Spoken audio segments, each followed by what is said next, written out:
naniwala po ako, nandito ka ngayon because ang Diyos may tawag sa bawat isa natin. Sa akin po mga kapatid, I did not expect, nandito po yung kapatid ko. Nasa likod po yung kapatid ko. Kami po yung mga pasaway sa barangay. Alam niyo po, masaya po ang barangay pag wala kami. Pero pag nandun kami, pati ang papa ko kasama po sa habulan. May dalang pampalo ang papa ko.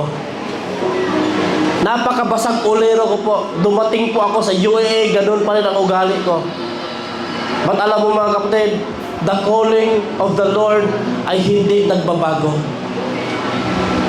Kaya gusto ko ma-encourage ang bawat isa.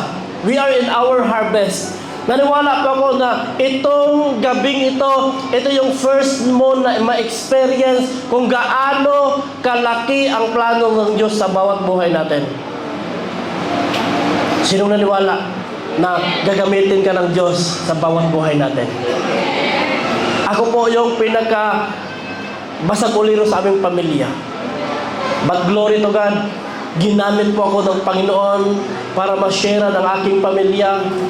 Ang glory to God, ang aking papa, nagsishare din ng gospel. Ang aking kapatid na dating kasuntukan ko, kami na po ang nagdadala ng gospel ng Panginoon. Naging pastor siya, naging pastor din ako. At naniwala po ako mga kapatid, na we are not called by our God in this place para lang sa trabaho. Pakitapik ang katabi mo kapatid. Hindi ka tinawag ng Diyos sa lugar na ito para lang mamatay sa iyong trabaho. Mamatay sa kahirapan sa iyong trabaho. Or kung siniswerte ka man, mabibless ka, magpayaman.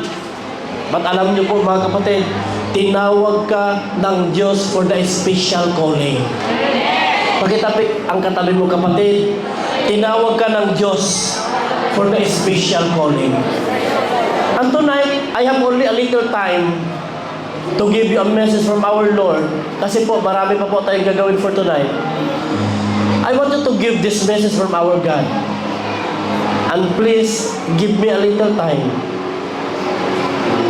And please open your heart at hayaan mo na ang Diyos sa gabi ito mag-usap sa atin. You are not here para lang po sa walang kwenta ng mga bagay.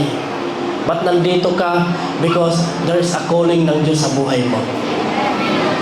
At gusto ko pong ibigay sa inyo ang topic na ito. Pwede ba nating basahin lahat?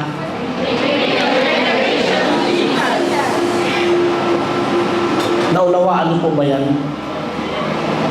Sino dito ang mahilig magyaya sa Global Village? Taas ang kamay. Mahilig magyaya sa Miracle Garden? Taas ang kamay. Mahilig magyaya sa Lakwatsia? Taas ang kamay. At ang pinakamatindi pa, mahilig magyaya sa lahat ng mga vices. Inuman, sugalan, sigarilyo, pambabae, panlalaki. Sino dito? Ba't alam mo mga kapatid, gusto ko pong sabihin sa inyo, nandito ka because God may tawag sa iyo na may dadalhin ka sa harap ng Diyos. Pakitapik sa katabi mo kapatid, may dadalhin ka sa harap ng Diyos.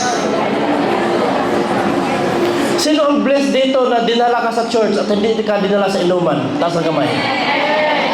Alam niyo, yung mga bago natin parang hindi makapagtaas ang kamay eh. Napilitan lang po ba kayo? Alam niyo po ba mga kapatid, dinala po kayo sa place na ito upang maunawaan niyo na meron ka pong generation na nakatingin sa'yo. Meron kang generation na nakatutok sa'yo.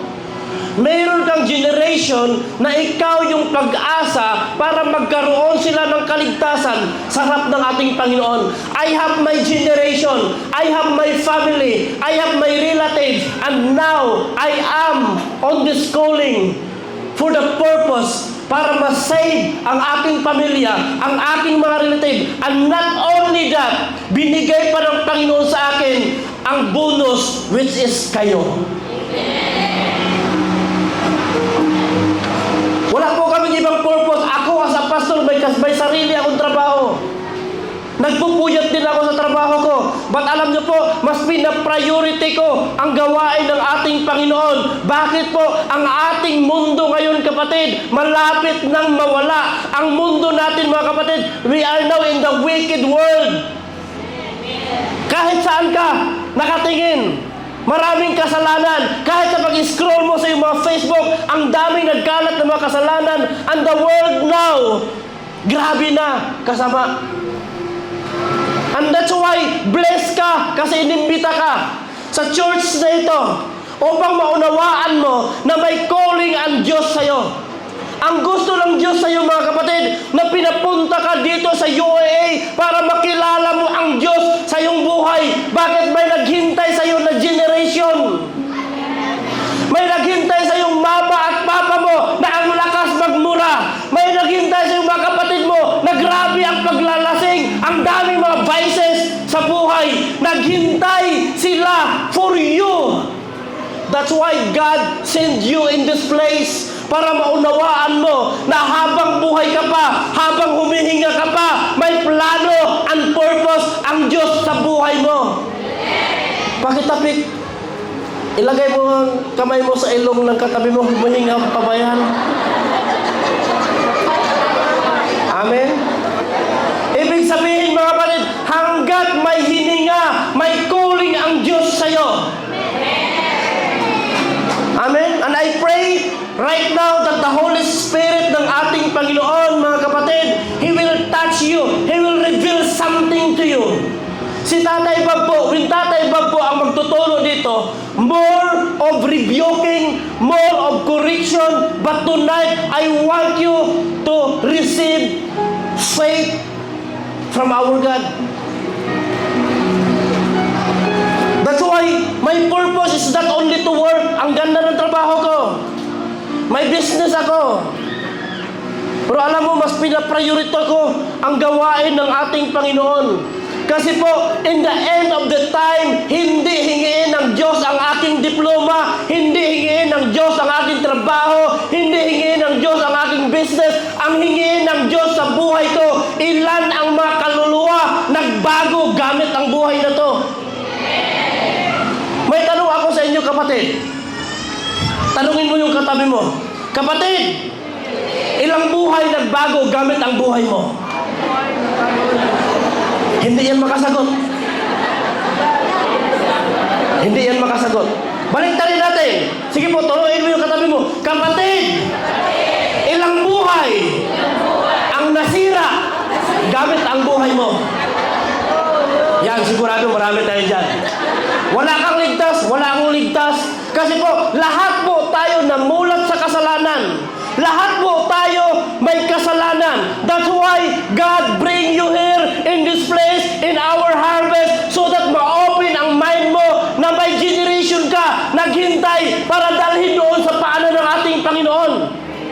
And that is the goal na meron ka. That is the purpose kung bakit ka binigyan ng magandang trabaho, binigyan ng malakas na katawan, binigyan ng magandang hininga. Bakit po? May plano ang Diyos sa iyo for your generation.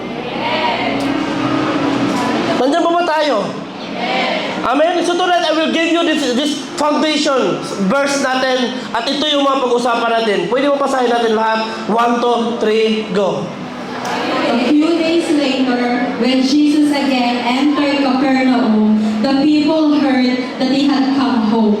They gathered in such large numbers that there was no room to left, not even outside the door, and he preached the word to them.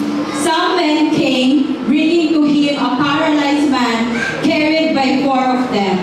Since they could not get him to Jesus because of the crowd, they made an opening in the roof above Jesus by digging through it, and then lowered the mat that the man was lying on. When Jesus saw their faith, he said to the paralyzed man, "Son, your sins are forgiven." Pwede mo bang sabihin sa katabi mo, son and daughter, your sin will be forgiven tonight.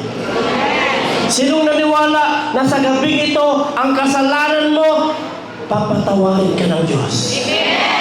Now in this story, mga kapatid, few years later, when Jesus again entered in Capernaum, the people heard that he had come home. They gathered at such large numbers that there was no room left, not even outside the door, and he preached the words to them. Some men came bringing to him a paralyzed man carried by 4 men of them. Since they could not get him to Jesus because of the crowd, they made an opening in the roof above Jesus by digging through it and then lowered the mat the man was lying on. When Jesus saw their faith, he said to the paralyzed man, "Son, your sins are forgiven." And in this passage, gusto ko pong bigyan kayo ng 3 na mga bagay napaka-importante sa verse na ito. The very important, there are 3 important characters in the story. Characters. Pakisabi sa katabi mo, there are 3 characters. Ang number 1 characters na gusto ko pong ipakilala sa inyo mga kapatid, pinakauna siya, even man in the list of my life.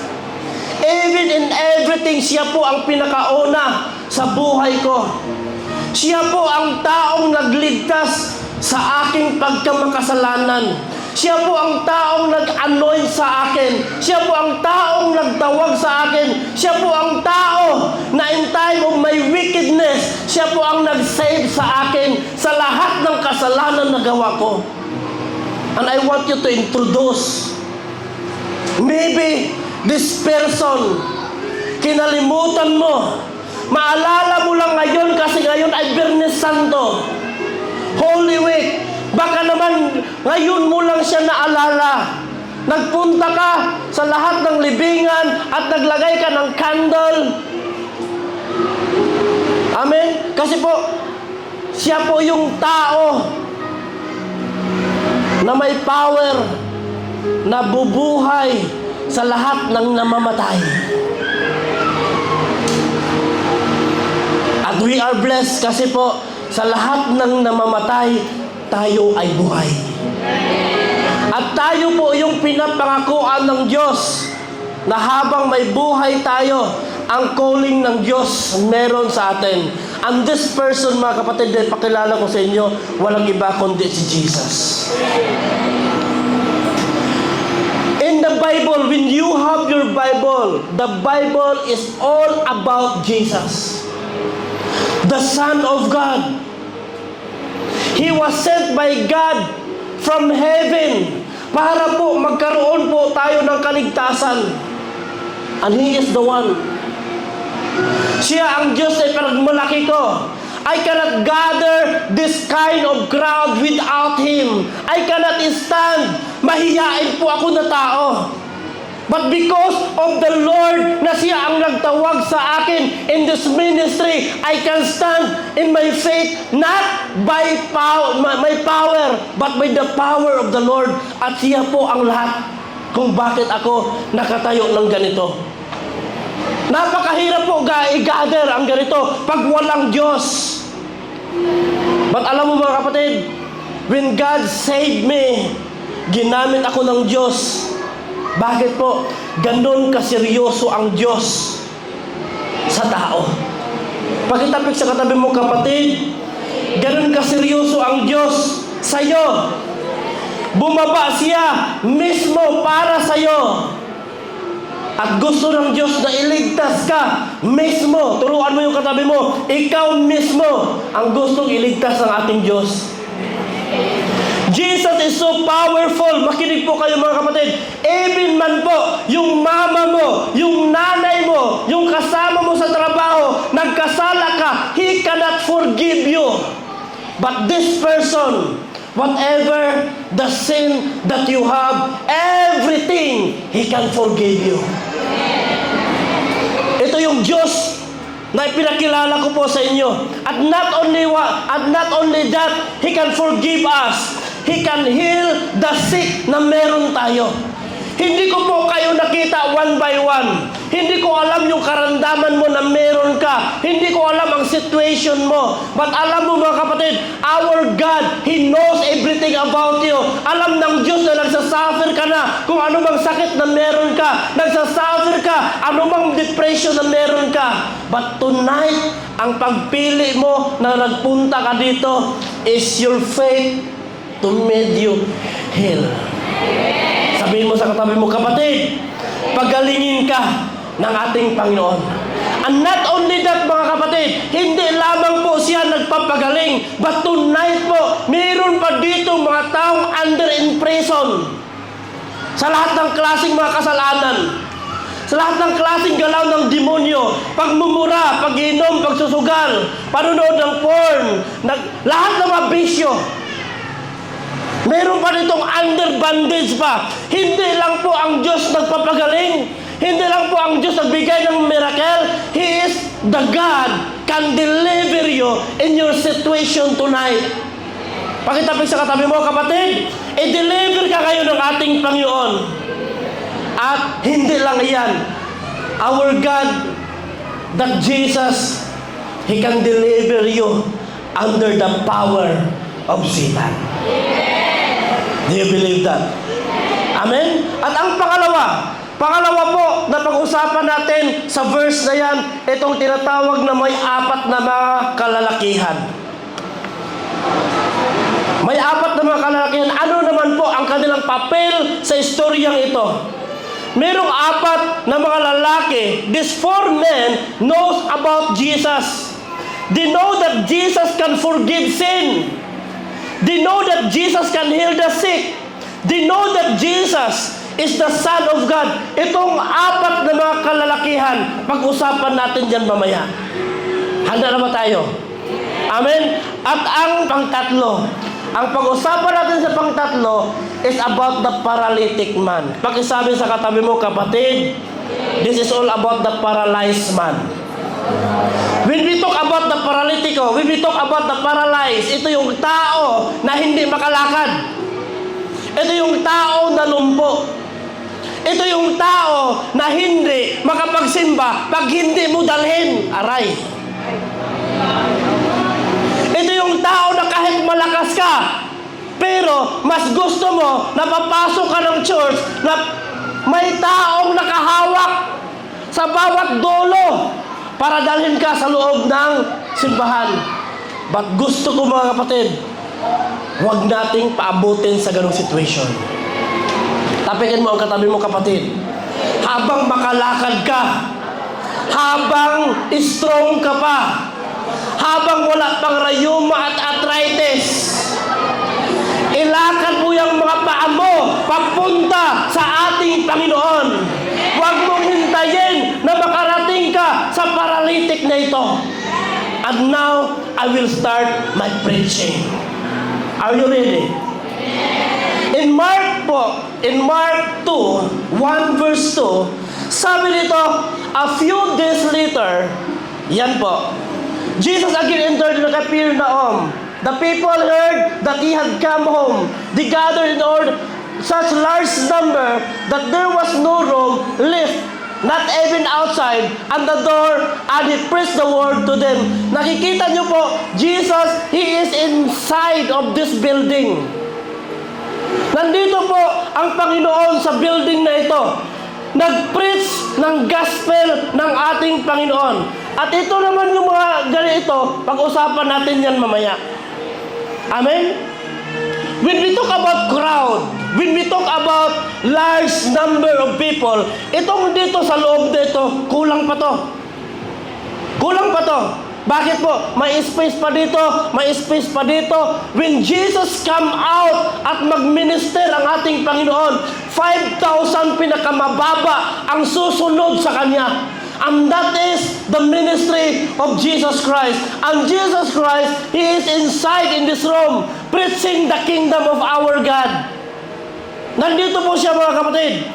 No? That's why pinag-usapan natin ang Jesus na bakit po kahit nandun po sa loob si Jesus Christ, maraming mga taong sumunod sa Kanya. Maraming mga taong gustong titingin sa kanya, gustong ma-encounter saya.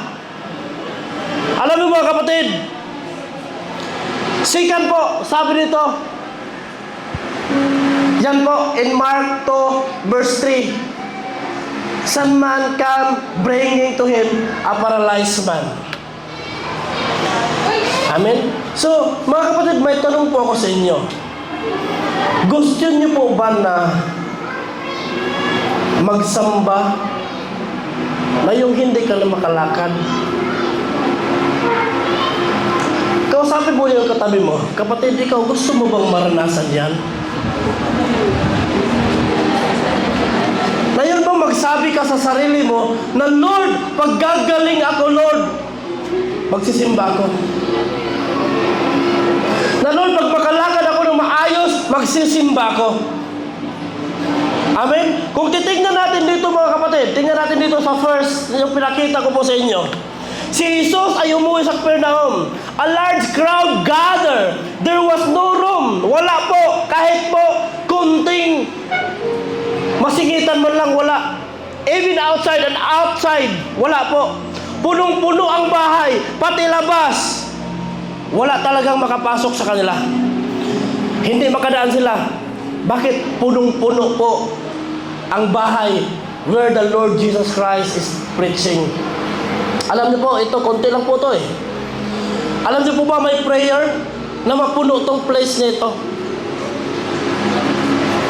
And this is not only my prayer, but my prayer is one day, doon ako magpipreach. Saan yun? Doon sa Aljami Stadium. Amen? Sinong sasama sa akin? That is my prayer. Hindi pa po natatapos ang vision ko in this church while I am still alive. And that is my heart desire.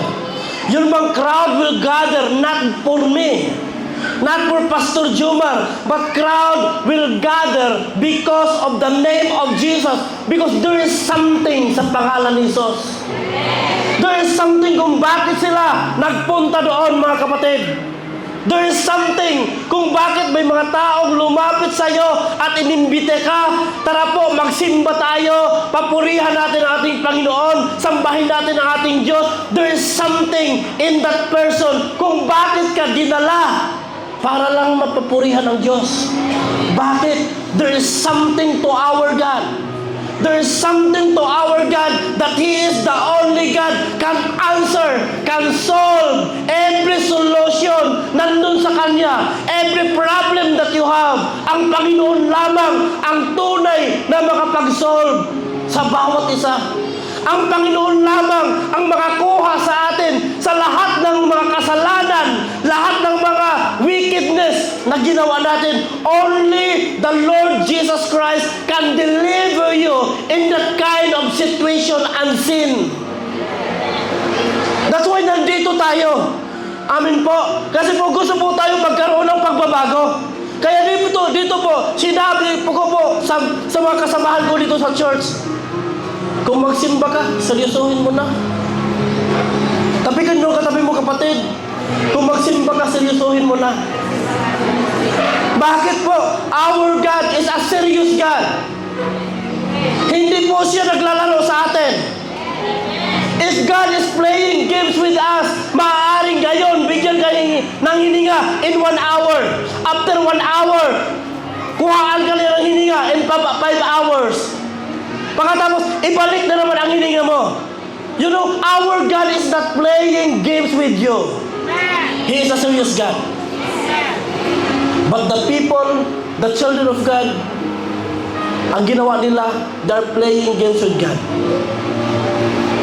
Okay lang magsimba pag doon na sa kahirapan. Doon na papasok sa simbahan pag may mga problema na. Doon na papasok sa simbahan pag may mga sitwasyon na hindi maganda. Pero yung malakas ka pa, hindi ka makita-kita sa church. Pagkitapik ang katabi mo kapatid, buti na lang na malakas ka pa, nandito ka. Amen?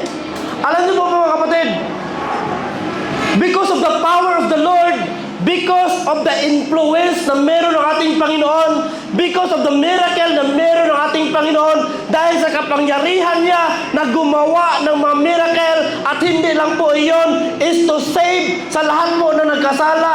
Many people gather because of the name of Jesus Christ.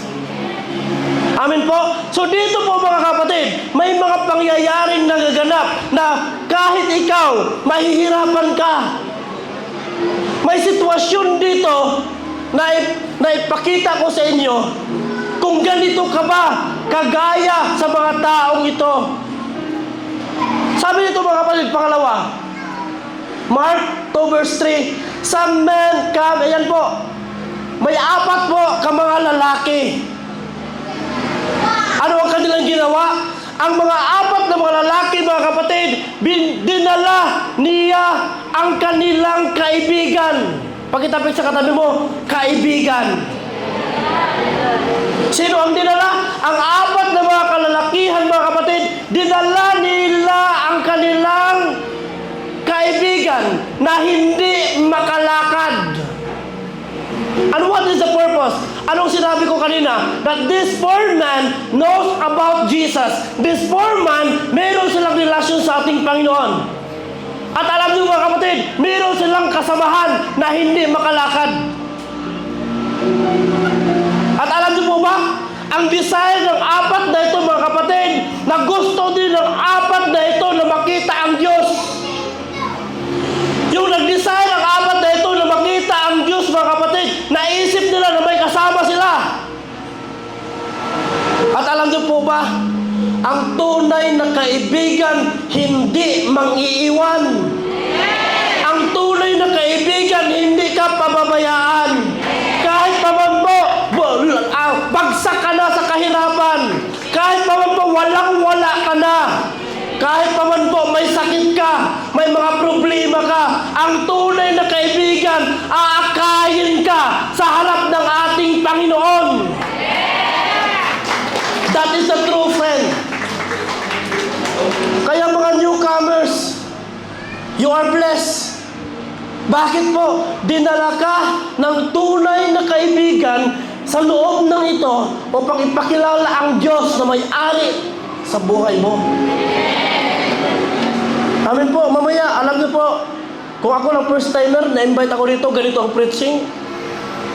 Mamaya ka, nag-invite sa akin. Jollibee kita mamaya. Amen? Pagdating mo dito mga kapatid, hindi ka maubusan ng pera, hindi ka gagastos dito. Pero pag dinala ka doon sa lakwatsa, maaaring napaswertihan pa na painom ka. Nalasing ka. Pag nalasing ka, lumabas ang pride mo, ang ego mo, na ang budget mo for the week, binili mo na ng vodka. But you are blessed because the true friend dinala ka sa lugar na ito. Palakpakan natin ating Panginoon. Amen? And here come 4 passionate guys. May passion ka pa ba na natira sa puso mo? Baka naman, nagbihis ka lang, pumunta ka dito without knowing na meron ka pang kasama sa bahay mo, meron ka pang kasama sa accommodation mo, meron ka pang kasama kung saan ka man nakatira ngayon na hindi mo man lang na-invite. Alam mo, magigilty ka ngayon. Sabihin mo sa sarili mo, Pastor, ako yon. Wala.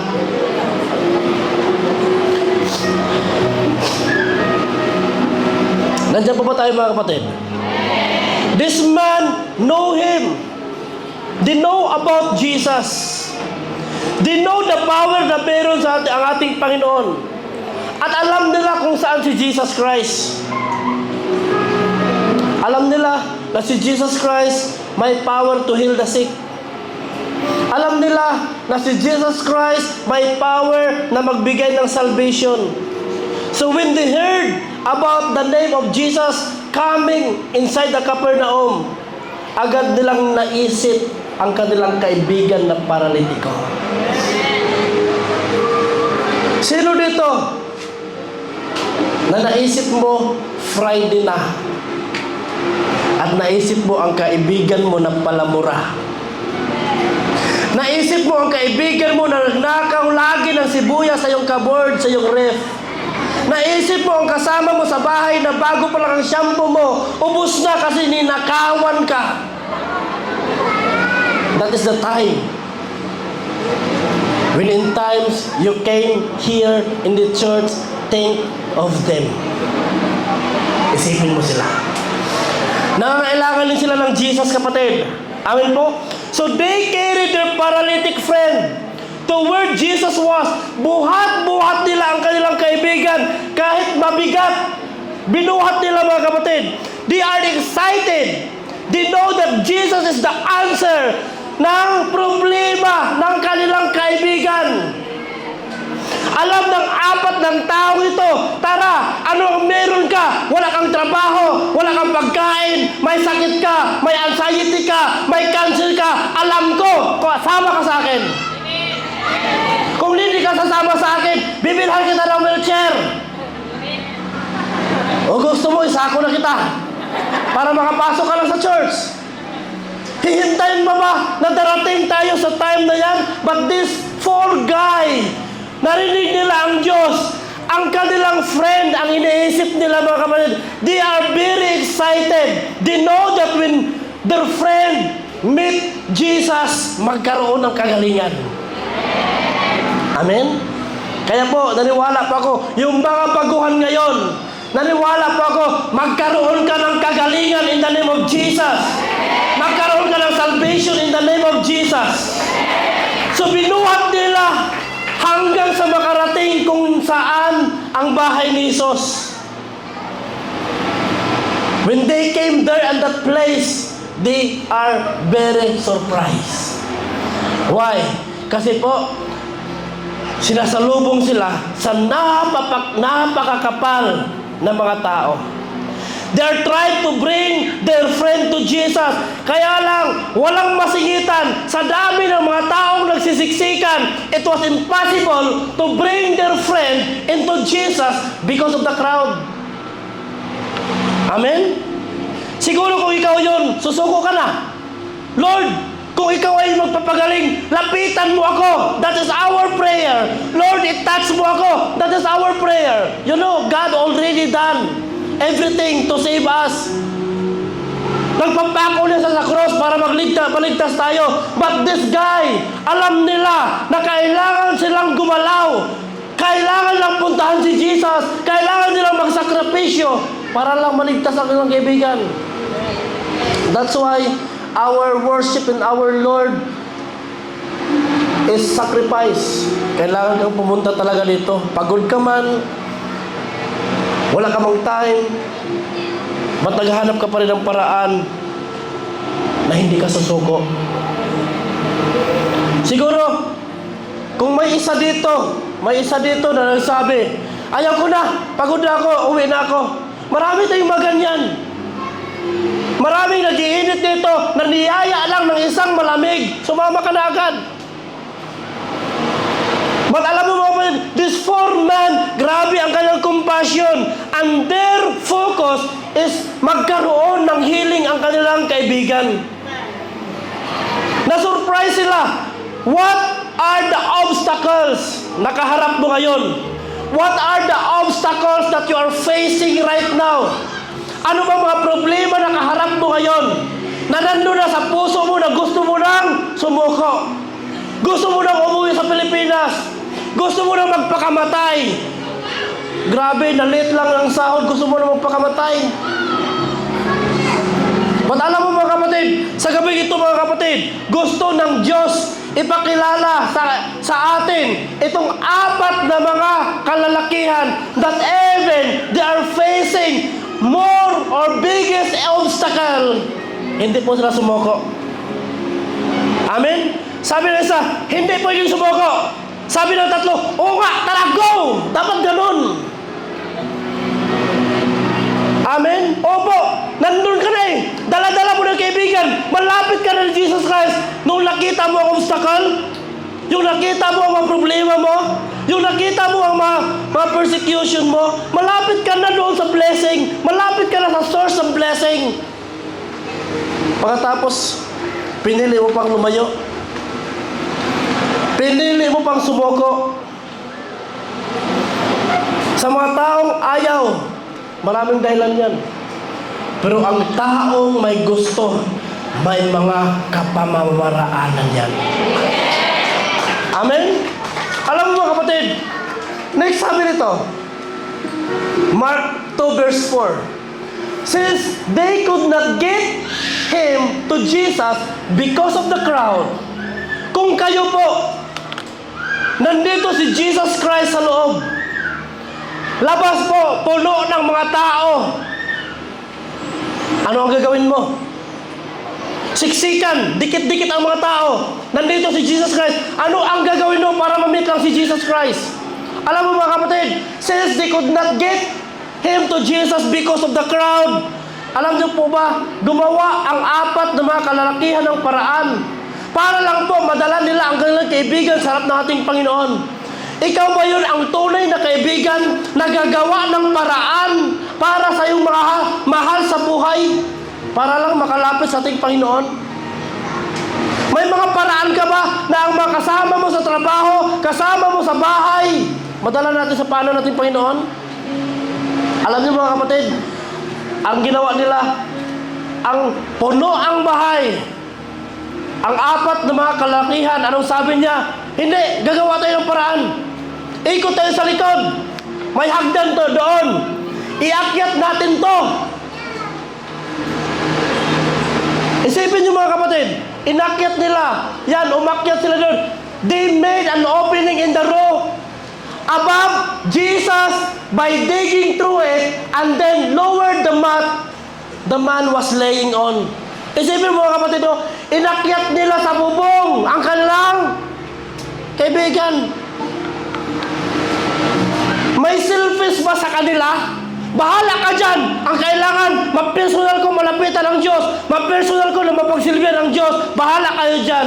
But this 4 man, grabe ang compassion nila sa isang tao na paralitiko. Umakyat sila doon mga kapatid habang nagtuturo si Jesus Christ. Isipin nyo kung ano ang bubong na kanilang sinisira. Yan po, nilagay niya ang kanyang kaibigan, dyan ka lang ha. Maghintay ka dyan. Kasi ang mga 4 na mga kalalakihan na may tunay na pananampalataya sa ating Panginoon, gumawa ng paraan. Ano ang ginawa nila mga kapatid? Umakyat sila sa bubong. Tingnan mo yung bubong na yan. Simentado, solid, may mga kabilya. Pero ang tunay na kaibigan mga kapatid, wala silang pinto na madaanan. Pero alam nila, pag tingin nila sa taas, may rooftop pa na pwede silang pumunta at papatong doon. Alam niyo ba nangyari? Sila po ang qualified at ang pinakaunang akyat bahay gang. Sila ang pinakauna. Alam niyo po ba mga kapatid, na itong mga taong ito, no? Nakita nila ang stairway papuntang bubong. Binuhat nila ang kanilang kasama. Mataas na yon, of course, di ba?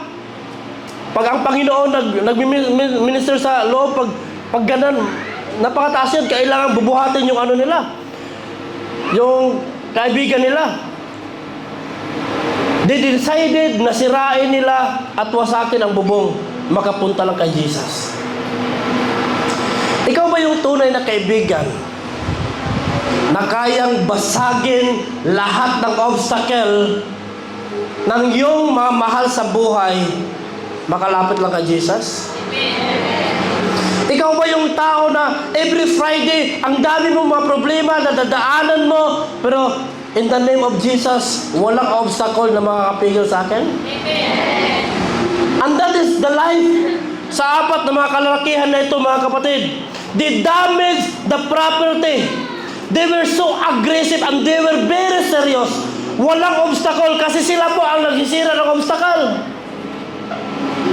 Amen?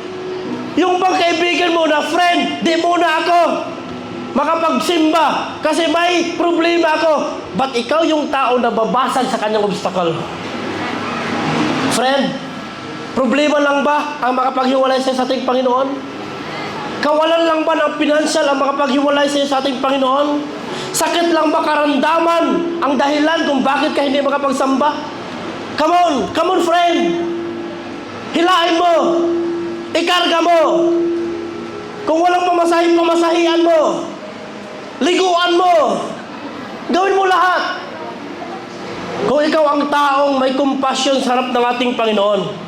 They are very serious mga kapatid. Nung nasira ng bubong, imagine, habang nagpipreach si Jesus, may mga kalabog na narinig sila.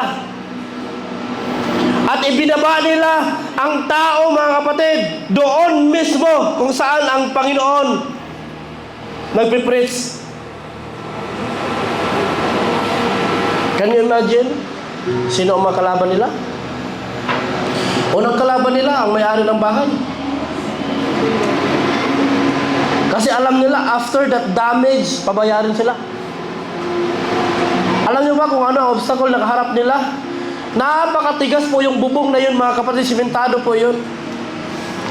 At that time, wala pang piko, wala pang mga pero grabe, gumawa talaga sila ng paraan, mabutas at masira lang nilang bubong.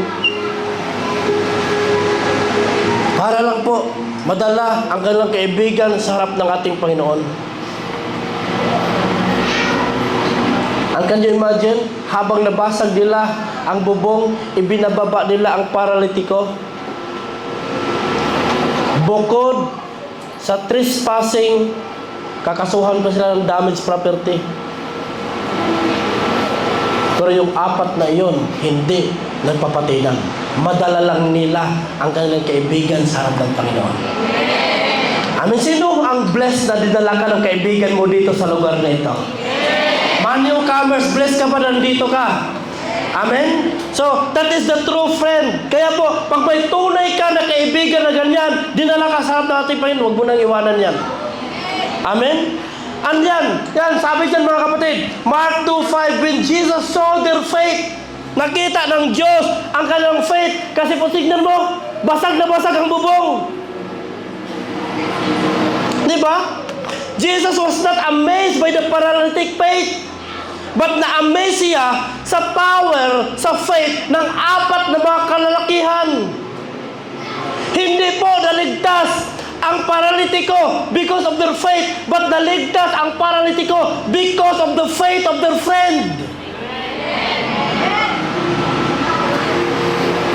Amen? Busy lang po sila mga kapatid.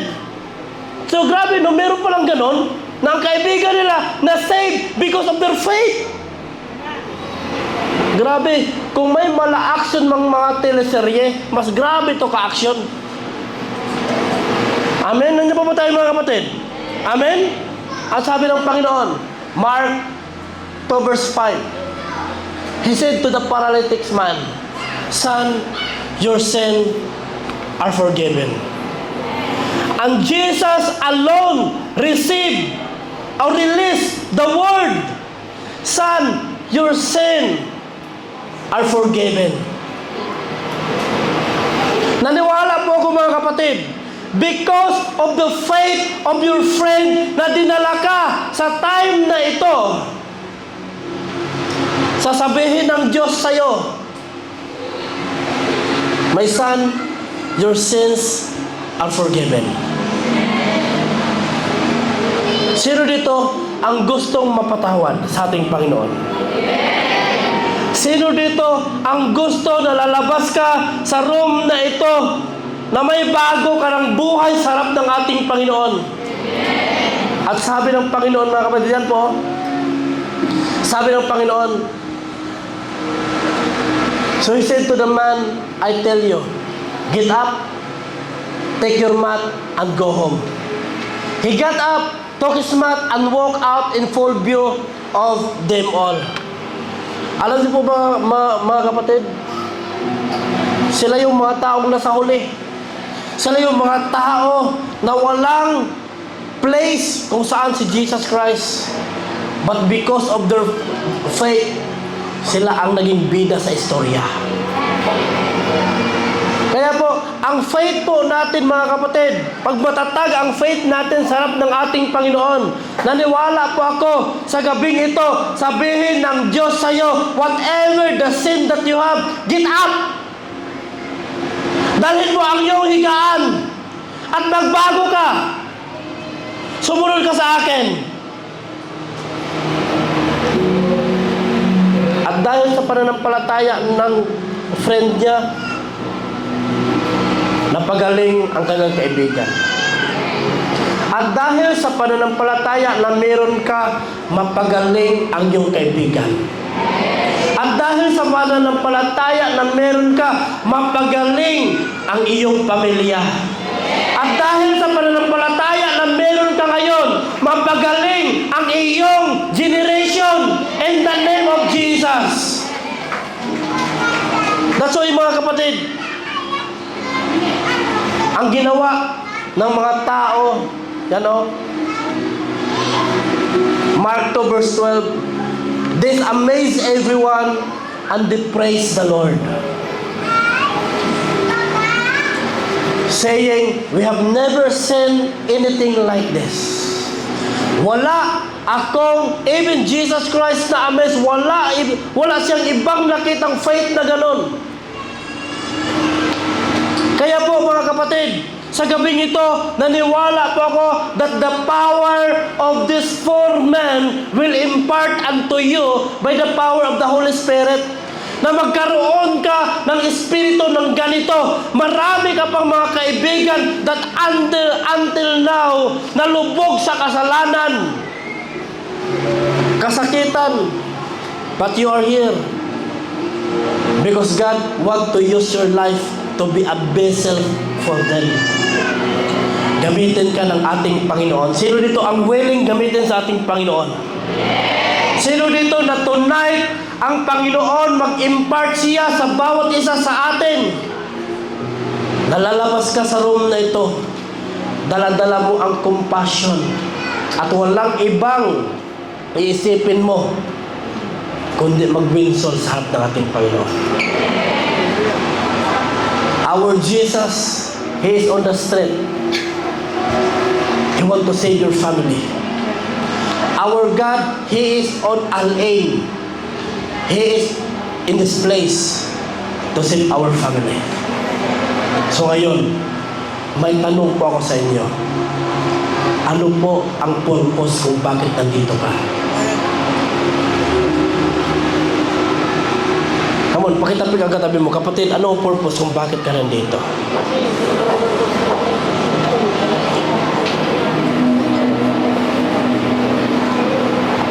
Bless ka ba na nandito ka? Bless ka ba tonight na inopen ng Diyos ang isipan mo that there is someone waiting for you out there? Nahirapan, pinasakitan ng demonyo, imprisoned by our demonyo, but you are here because God, He want to empower you to release them by the power of our enemy. Sino dito na lalabas, may power, may kapangyarihan, na walang takot, mag-invite sa iyong pamilya, sa iyong mahal sa buhay, para sa ating Panginoon? Kaya tonight, desire, kapatid. Because our Lord right now, He want to separate you by the power of His presence. Amen? Sino dito tonight ang gustong magkaroon ng pagbabago? Taas ang kamay. Sino dito tonight na gusto mong isurrender ang buhay mo at sabihin mo kay God, Lord, I am here, I am sinner, forgive me, I want to be like this poor man, magkaroon ng tunay na pagbabago.